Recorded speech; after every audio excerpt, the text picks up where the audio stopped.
Hey everyone, Tactics here with a quick guide to the Plaguefall dungeon on Mythic difficulty.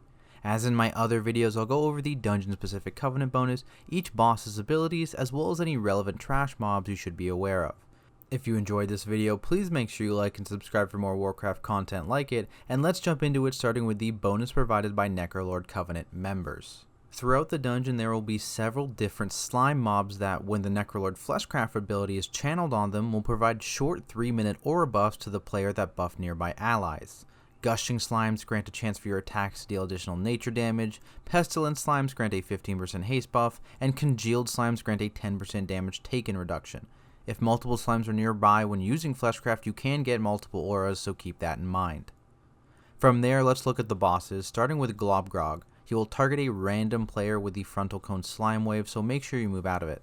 He also has a party-wide AoE and knockback and plague stomp, which debuffs players with a debilitating plague disease that slows and deals ticking damage.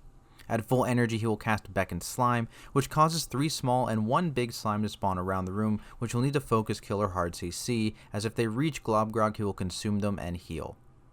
Next up we have Dr. Ickus, who will AoE the party if the tank isn't in melee range, so be sure to stay nearby. He also has a tank dot and slime injection that you'll want to dispel, which will summon an erupting ooze you should focus down. He will occasionally jump to other platforms and arm plague bombs, which you'll need to kill before detonation or they'll one-shot your party. Aside from this, he will sometimes lunge at the furthest player via slime lunge, so make sure you're dodging, and he will also summon a congealed slime ad that reduces the damage taken of its allies within 7 yards by 75%, so you either need to focus it down or keep it away from priority targets. From there we have Domina Venomblade, who will web wrap players that stay more than 6 yards from an ally for 10 seconds, so make sure you stay together for the most part. You'll have to have one player move out when she uses Shadow Ambush, as it will deal damage and stun anyone in a 10-yard radius of the marked target. For tanks, she has a poison debuff and Cytotoxic Slash, so if you can, dispel it.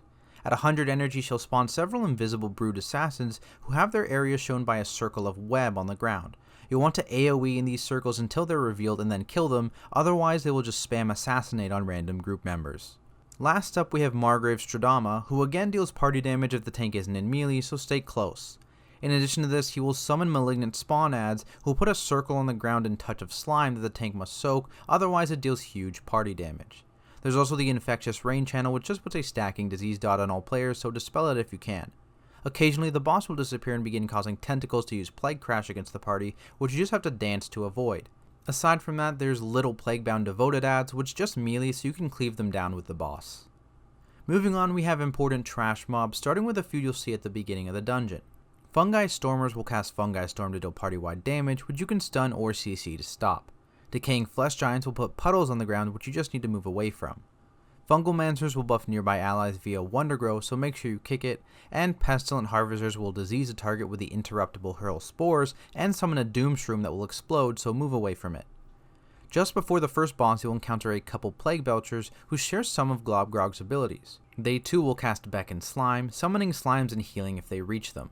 They also have a Frontal Cone and Belch Plague, though this one is always in front as opposed to at a random target. After the boss, there's some Blighted Spinebreakers and Rotting Slime Claws, where the former has a Frontal Breath and Festering Belch, as well as Jagged Spines you need to dodge, and the latter has a Stacking Tank Disease and Corroded Claw, which you should either dispel or kite to drop stacks, as it reduces your stats by 5% per application.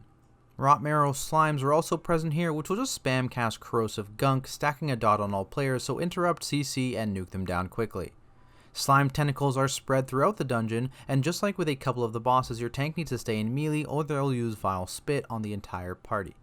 Between the second and third boss, you'll encounter Defender of Many Eyes, who will channel Bulwark of Maldraxxus, reducing damage taken by 90% inside the bubble, so CC them or move the other ads out.